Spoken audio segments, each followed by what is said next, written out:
Good afternoon, Packers fans. Aaron Nagler here with your Packers Daily Chat, coming to you live on the Cheesehead TV social channels. It is Friday, and we have an announcement from the Green Bay Packers dropping in our inboxes about an hour or so ago. The Green Bay Packers have announced multi-year extensions for Brian Gutekunst, Matt LaFleur, and Russ Ball. No word on the actual years, but multi-year extensions is the phrase, and clearly, this is something that had been expected, has been expected, been sitting here waiting, twiddling our thumbs to hear it. And now it is here for us to pontificate on and for all the positive folks in the world to say, yep, really excited for this group to forge ahead and try and win the title in Titletown. And for all the negative folks to say, well, all these folks are going to be fired in a couple years. I very much do not want to take part in any of that discourse, but I know it's out there. I've watched it already, kind of formulating on social media today. Um, I've talked a lot about this already, so I'm not going to belabor the points, but I do understand Ed Policy's thinking here. I did find it somewhat interesting, some of the phrasing in his statement that he made when the press release went out regarding the work that they've done over the course of the last couple weeks to make sure that they are all in sync, something that we talked about here yesterday on Packers Daily. But he is counting on continuity, and he does think these three gentlemen work very well together. And it is interesting to see the Packers make this announcement shortly after the news that the Minnesota Vikings have fired their GM, a guy who got a lot wrong, especially when it came to the quarterback position. Brian Gutekunst certainly has his kind of rough moments when it comes to some of the decisions he's made personnel-wise over the course of his years in Green Bay. But at the game's most important position, he's certainly gotten it right with Jordan Love. And he's made a number of other really good decisions to go with. Inevitably, every general manager makes a few calls that go the wrong way, probably are not for the best, and in hindsight are really easy to pick apart. But more often than not, I think Gutekunst has gotten it right. And that is what you want from your general manager. And I think that's what Ed Policy is looking at, especially when it comes to not just the solidifying of the quarterback position, but the coach who has been there to shepherd his continual development. And I think that is something that we're going to see over the course of this next year or two in this window that we've talked about with Micah Parsons and the way his deal sets up. Jordan Love should be entering the prime of his career and like the real kind of start of the height of his powers as a fourth-year starter in this offense, which is the only offense he's ever known in the NFL. I do think, big things are still ahead for Jordan Love, and in large part due to the work that's been done by Matt LaFleur and his staff. And speaking of LaFleur's staff, that was one other bit of news today. Sean Mannion, the quarterbacks coach in Green Bay the last two seasons, will be calling plays for the Philadelphia Eagles. That's right. He has flown the coop. He is now going to be the offensive coordinator for the Eagles. So the Packers interviewing new quarterback coaches. I know there's a couple reports out there already about names they're looking at, but nothing official. Nobody's been hired yet, but that is an opening now on LaFleur's staff. So Russ Ball, clearly you don't need to say too much because the man's done fantastic work throughout his time in Green Bay when it comes to the salary cap, making sure the Packers can always make whatever moves they need to make. He's certainly been able to craft a bunch of contracts throughout his time that make sure that the Packers are not always, not only cap compliant, but malleable within the cap and under the cap and able to do whatever Brian Gutekunst thinks is best when it comes to forming the team that year. Russ Ball has done an excellent job, clearly. And obviously, Ed Policy appreciates the work he's done as well. So we will see the stretch here the next couple years. Can the Packers get back to the Super Bowl and win it with this trio at the head of the football table? I very much look forward to watching them attempt it. And I very much look forward to chatting with you fine folks each and every day throughout the course of their tenures to see if and when it occurs. Can't wait. Little housekeeping note, just so you guys are aware, I will be in San Francisco starting on Monday. All next week, Packers Daily will be coming to you from the Super Bowl city. I'm very excited to be kind of in San Francisco around the Super Bowl proceedings throughout the week. If you're going to be in the area, just shoot me an email at aaron@cheeseheadtv.com. Thinking about putting together some kind of meetup while I'm out there for the week. I'm there Monday through Friday. So perhaps we could find a night. I'll chill out someplace and talk ball and talk some Packers and try to forget the fact that the Packers should have been playing in this game. But be that as it may, like I said, I'll be in San Francisco all next week for the Super Bowl. Looking very, very forward to chatting ball with all of you from the site of the Super Bowl. What's going on, everybody? Good to see everybody mixing it up in the comments. How you doing? I love this chat. Before we get going, you guys know I got to give a shout out to our good friends over at ThedaCare. With ThedaCare Orthopedic Care, championship level care is delivered to every fan and every athlete. Whether you're dealing with a nagging injury or recovering from surgery, the ThedaCare team is ready to help you heal smart and get back in the game. Because in Wisconsin, folks play hard and recover harder. ThedaCare, proud sponsor of Cheesehead TV. All right, folks, how we doing? What's on your mind? AK Bunny, thanks for starting us off. What's going on, man? Hey there, sir. Thank you for everything and for covering the Packers and giving me an escape from all that is going on in my home state in Minnesota. Thank you, Cheesehead TV. Funny thing, though, how about the Vikings? I mean, you're welcome here as a distraction for anybody and everybody.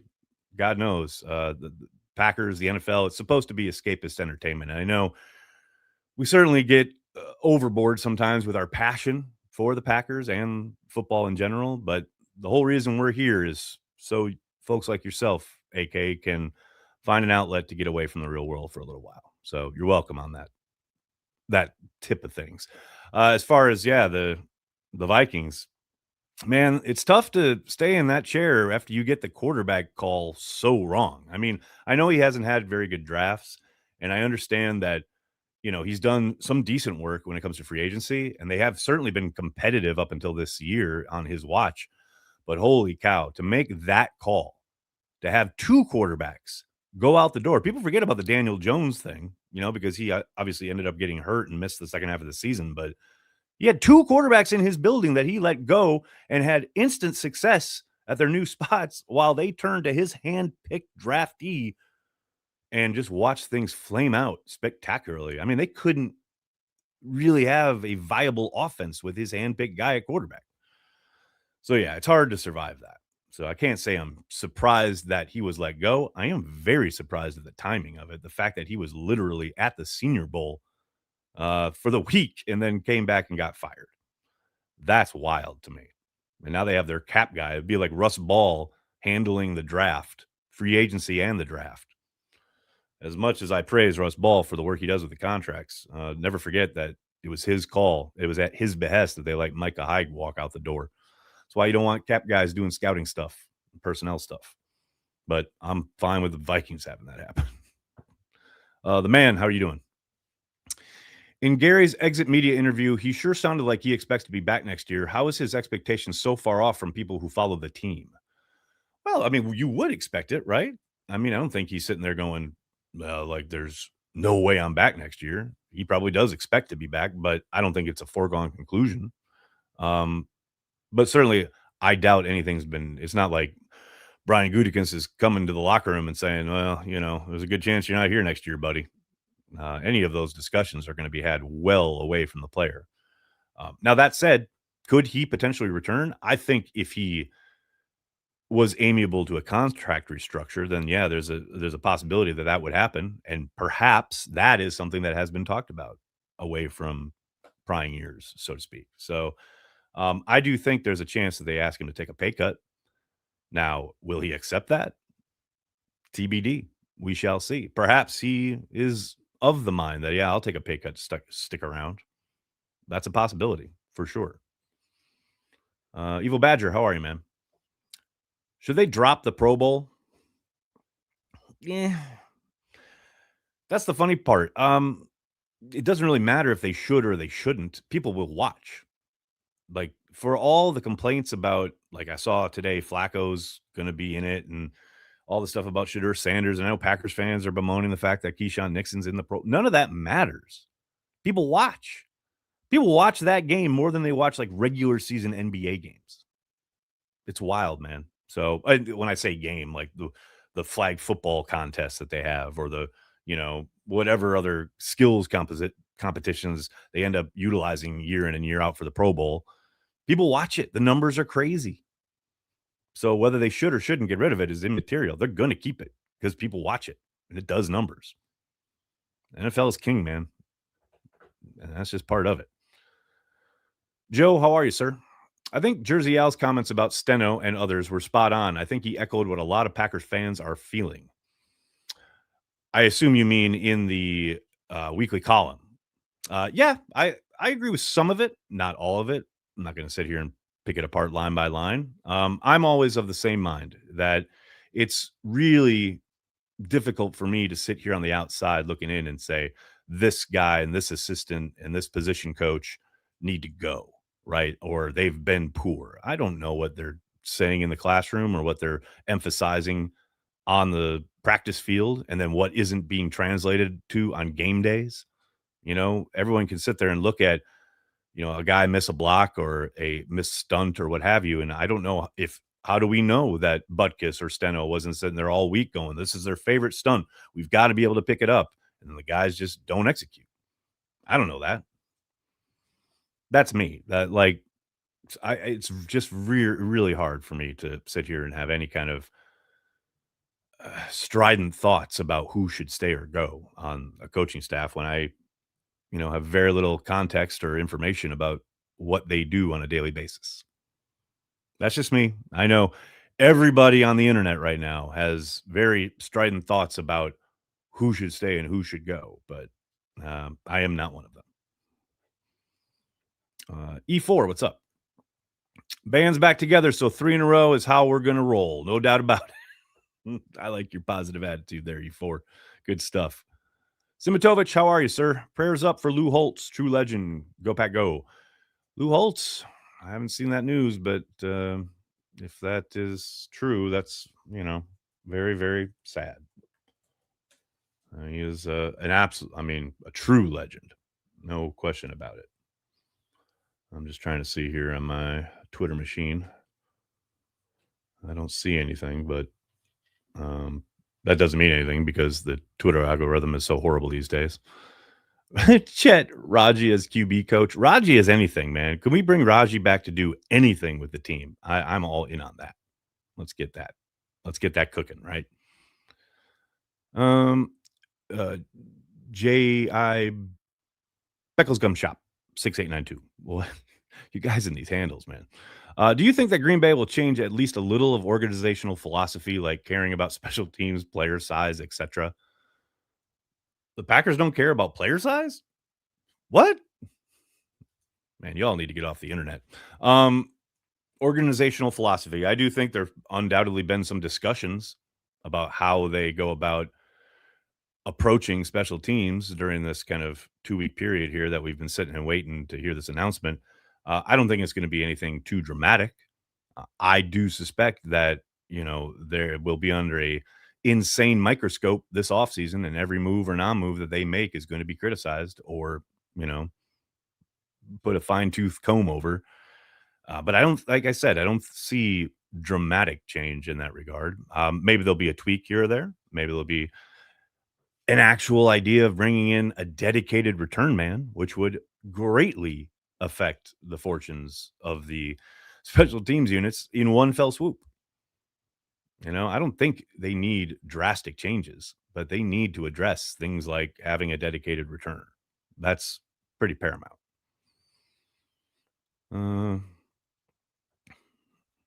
What else we got? Zap Dog. Steno turned Diamond into a starting left tackle. Butkus turned him back into an undrafted free agent. Like, I know that was fun to type, but you realize that's nonsense, right? Right? I know you do. Like, at least I should hope. I should hope so. Marshall Duke, what's going on, man? So the Packers banking on McManus bouncing back from a down year a la 2012 Mason Crosby? Possibly. I mean, they still could potentially decide to move on. His bonus is due, I think, the 5th day of the new league year, which would be in mid-March. So they have some time to make that decision. Just because he's still on the roster doesn't mean that he's automatically coming back.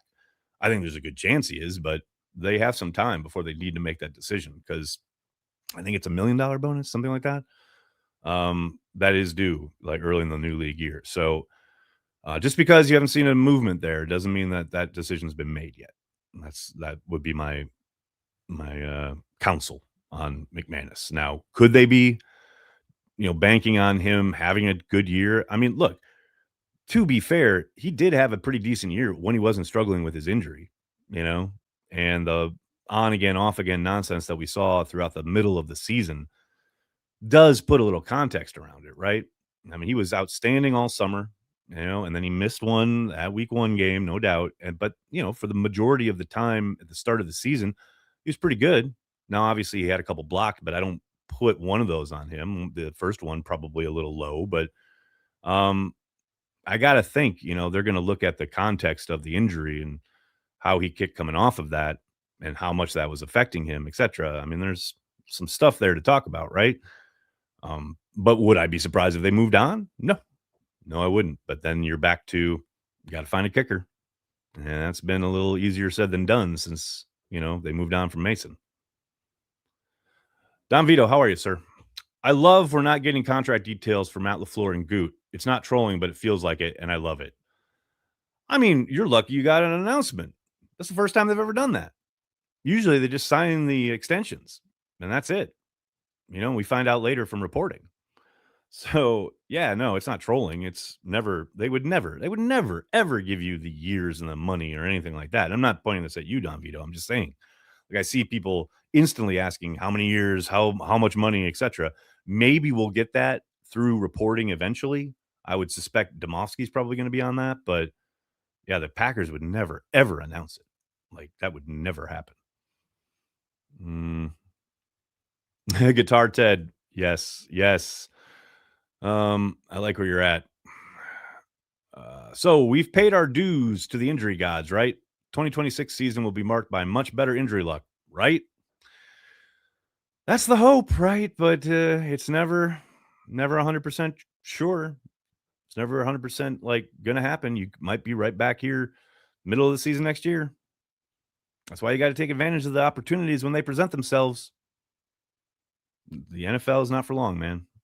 Although it was fascinating to see, I can't remember which group put it together, so I apologize, but somebody did that study. I believe they kind of produce every year of payroll spent on reserve lists, like injured reserve or something like that. And so I think the Packers were in the top 3 as far as the most salary on injured reserve or on reserve lists in general. And of course, all 4 teams in the championship games were had the least amount of money on reserve lists. It's survival as much as anything else. Injury luck is a very, very, very real component of winning a championship. No question about it. Mike Witt, what's going on, man? Howdy, Nags. I will always be a ride or die cheesehead for life. Just really hard to be all excited about how that last month went. Have a great time in Cali. I got Seahawks winning. Yeah, man. No one's asking you to be excited about the last month of that season. God knows it was hard to watch. Absolutely. Yeah, I want the Seahawks to win this game. I very much do. My consolation if the Patriots win is that I have friends on the Patriots staff who I'll very much be happy for. But yeah, man, definitely pulling for the Seahawks. I do think they're the better team, and I do think they should win. But I also think Mike Vrabel is a fucking outstanding coach, and he will have that Patriots team ready to go. No doubt about it. Marshall Duke, how are you, sir? I've noticed a near Eddie Lacy-esque weight gain in Rashawn the past 2 seasons. Do you think it has anything to do with dip in production effort? I don't know, man. Now, some of that might be due to the fact that they switched to the 4-3 and they wanted him to play end and he's not standing up anymore and they wanted to put on weight, It's hard to say the effort thing. Only the guy inside the helmet really knows. It has always been striking to me just because Rashawn has always been an effort guy. And the only time I've ever really seen him kind of start to jog in the middle of a play, all that stuff that we all saw on film this season is this season. I don't remember seeing much of that last year. I certainly don't remember seeing any of it throughout the majority of his career. He's always been a guy who goes 100 miles an hour until the whistle. But this year, it's hard not to notice it, man. Is it because of the extra weight? I don't know. Only Rashawn can answer that, but it's hard to watch at times. No question. Beers and Ball, what's up, man? Have you started Red Dead 2 playthrough again yet, Nags? No, I have not. I downloaded it literally last night onto my PlayStation, but I have not. Probably going to wait until Super Bowl is done and dusted and I go on vacation with the girls and then I have the combine. But at post combine, I'm going to be over there on my sofa rotting away doing a playthrough. Hell yeah. Mm. Kyle, it's a good question. Do you see Tucker and Devontae to be healthy before the season starts, or do they start on the PUP? I mean, we're a real long way away from even being able to guess at this stuff, right? Although, I mean, the way Tucker Kraft was talking in locker cleanout day sure sounds like he expects to be ready to go. Um, Now, who knows throughout the rehab process what might pop up if he jokingly said, I'm ahead of schedule, but that can change. Who knows? But the feel around it is that yeah, he should be ready to go by week one. Um, with Devontae Wyatt, I would suspect just because it happened pretty late in the year, that's probably one where he'll be on PUP to start the season. Now, again, we're just total guesswork here on what is it, January 29th, 30th, whatever it is. So yeah, those would be my guesses on both of those. Eddie Lacy for new strength and conditioning coach. All right. Now it's time to go. All right. Really appreciate it, everybody. Like I said, going to be back here Monday for Packers Daily from San Francisco for the Super Bowl. Very excited. If you are going to be in town, let me know. See if we can put together some kind of Packers meetup if enough people are going to be around. In the meantime, please hit like, hit subscribe, tell your friends, tell your family. Cheesehead TV. We are devoted to Green Bay Packers fans worldwide. Thanks a lot, everybody. Have a great weekend. Go Pack Go.